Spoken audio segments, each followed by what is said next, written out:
we've kind of already established how difficult it is to really go through this kind of current world without using any sort of line of credit or borrowing money for that rather. So if you have bad credit, it can make a lot of those situations worse.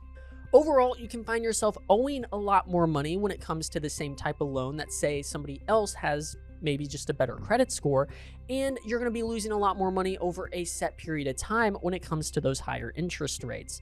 The key when it comes to those interest rates is the better the score, the lower the interest rate, and the lower the interest rate, the more money you're going to save, especially once again over a longer set period of time. It can also affect things such as down payments. Now, we talked a little bit about, having to get a mortgage to really get your first home, but you will have to put down a set amount of cash, and that is known as a down payment.